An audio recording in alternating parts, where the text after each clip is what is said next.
Welcome back, everyone. Alice. One of the most prominent locations on the WTA schedule is Dubai.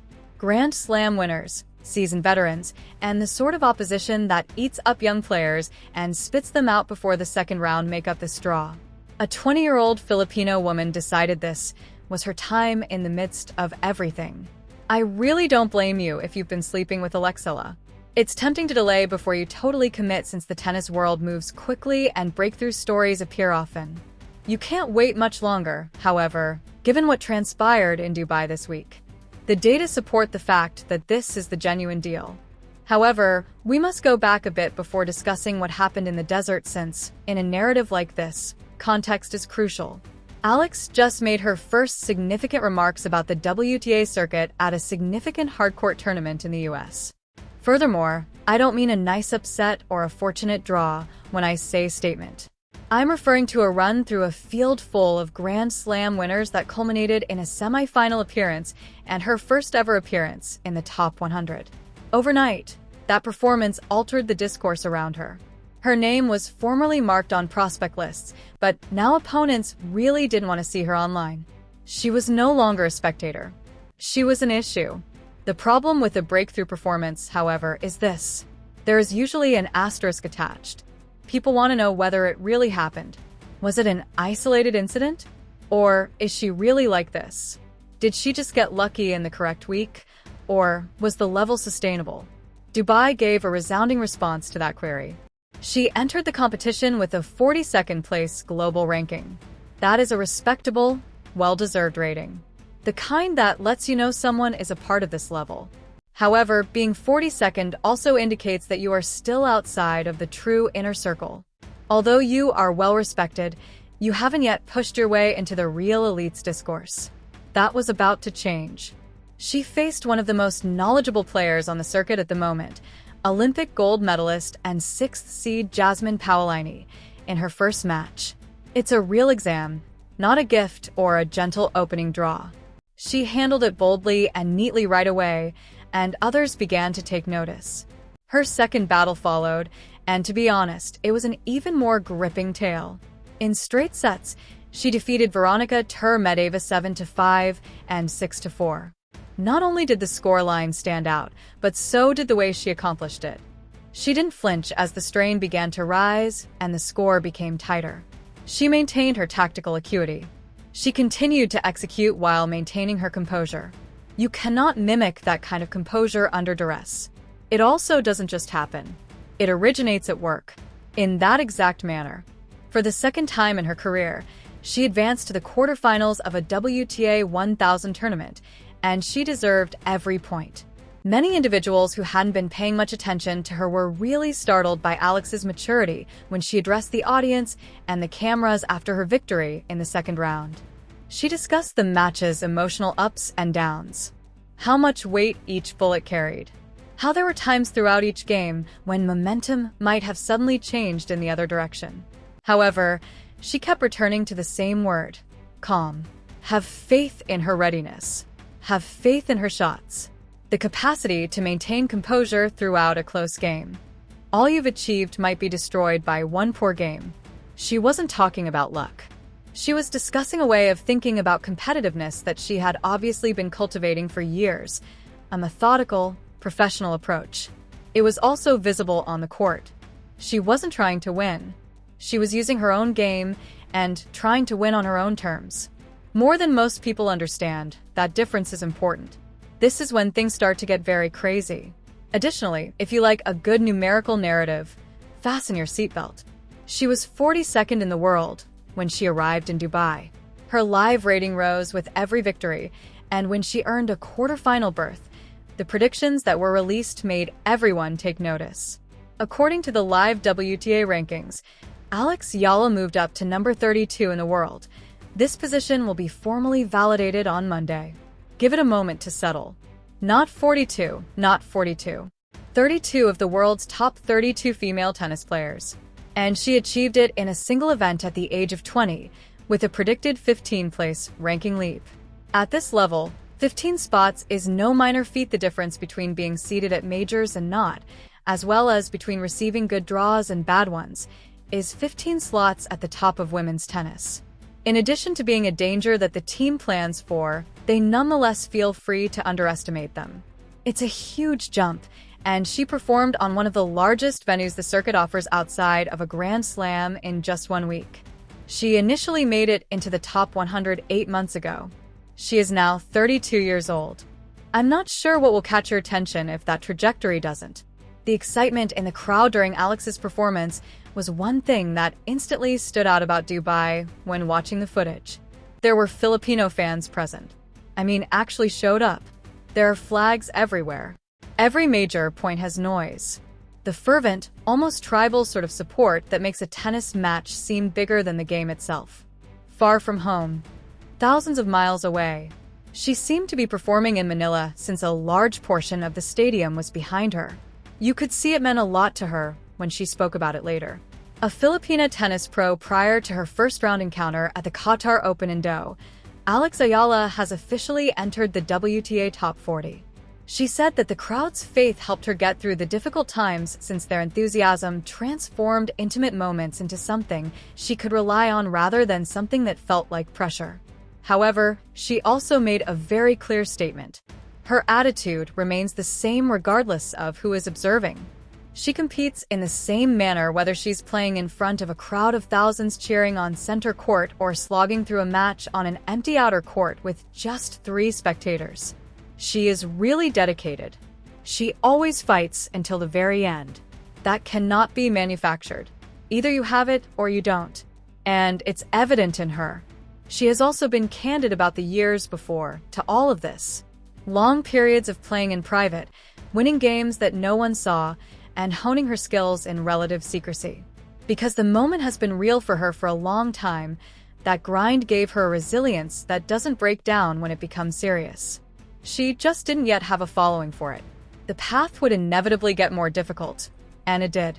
One of the most well-known players in the sport, 2-time Grand Slam winner Coco Gauff, was waiting for her in the quarterfinals after she had just prevailed in a tough 3-set battle. As severe an exam as the draw could have provided, this was. Alex approached it from a viewpoint that was novel to hear.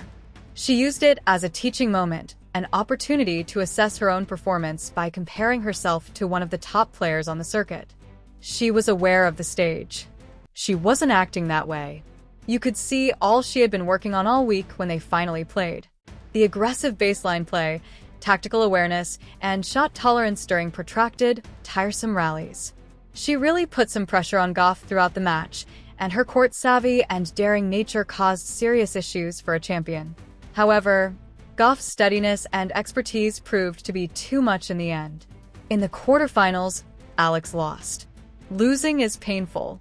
It always aches, particularly when you're gaining momentum, the audience is behind you, and you think something unique could be developing. What that defeat doesn't do, however, is this.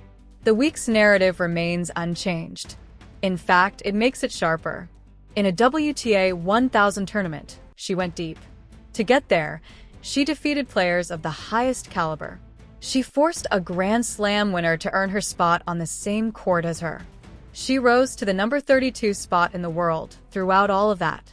It is hardly a setback to lose to Coco Gauff in the quarterfinals. It's a piece of information, evidence that, while not being there yet, she belongs in that discussion. 32. I believe the number is simple to hear, so let's sit with it for a while. She didn't realize the full significance of her 15-spot rise in professional tennis. Higher Grand Slam seeding is a result of ranking in the top 32 worldwide. It indicates that before the competitions, other athletes and their coaches get together and create game plans especially for her. It indicates that she is among the less than 40 women on the planet who can really claim to be among the top athletes. It entails more possibilities, respect, and draws. Going from 42nd to 302nd on a list could seem to be 10 digits on paper. In reality, it's a whole other level of professional life. And what truly puts everything in perspective is how quickly she rose to prominence.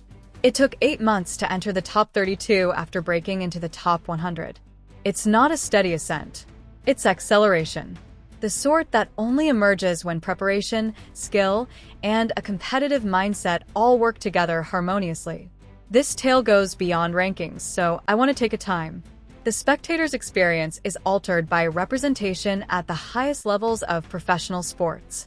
Something changes when a generation witnesses a member of their nation, someone who resembles them, and someone with whom they have a genuine connection competing and succeeding at the top level. The ceiling is raised. The impossible begins to become attainable. Young children acquire rackets with a different type of belief because, well, I know there's been a topic and that makes sense. You see, some players come from different countries. For example, she is from the Philippines, which is now a big deal. She is the biggest tennis player from that country, which is big, and there is a lot of interest, so things like that happen. You could say that it was just a bad schedule, and they could move him to a larger court, but again, she is very young and just starting out, so the proof is right there in front of them. Standing across the net from Coco Gauff on a huge international platform, Alex Eala is playing in the WTA 1000 quarterfinals and making it into the top 32. In the Philippines, it has considerable significance. For every Filipino child who has ever taken up a tennis racket and pondered their true potential, it has significance. She handles that weight with elegance and doesn't allow it to cause her to bend. She entertains herself. She performs for her nation with a calm, unwavering assurance that doesn't need approval from others to be strong.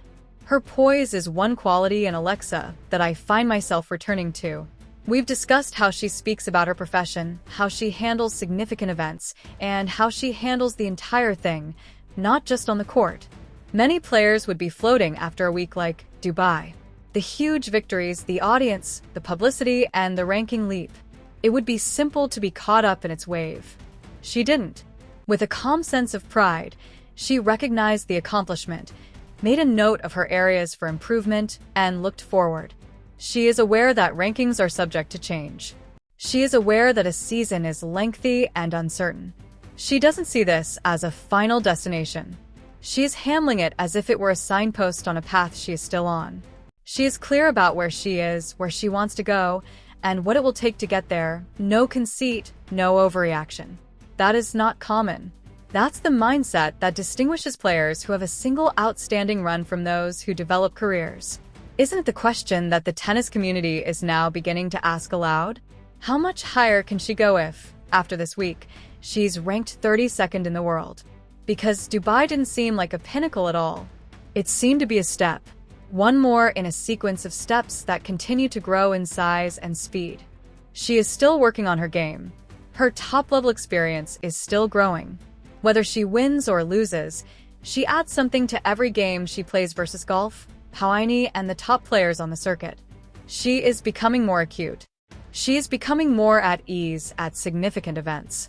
She is seeing firsthand what it takes to succeed at this level against the most formidable opponents on the greatest platforms. That combo is risky. A very talented player who has shown her ability to succeed at this level is not scared of the situation and is continually getting better. Here, the ceiling is really ambiguous. Furthermore, you can't claim that about many athletes. Dubai 2025 was more than simply a pleasant week. It was a declaration for Alex Eala. This week had it all, from a convincing triumph against a sitting Pauini to a decisive victory in round 2 in straight sets to a quarterfinal matchup with one of the greatest names in the sport. The figure that many will point to is the ranking leap to 32nd. However, the narrative surpasses the quantity. She no longer knocks on the doors of the privileged. She passed through it. Furthermore, it seems from her trajectory, mindset, and unrelenting upward momentum that she has no intention of contenting herself with her recent location. The drawings will grow more difficult as the season goes on. As her name gains more weight and her ranking rises, the pressure will only increase. However, if this week has shown us anything, it is that Alex Eala is resilient. She gets up to confront it, and I have a feeling that before the season ends, we'll be discussing her a lot more.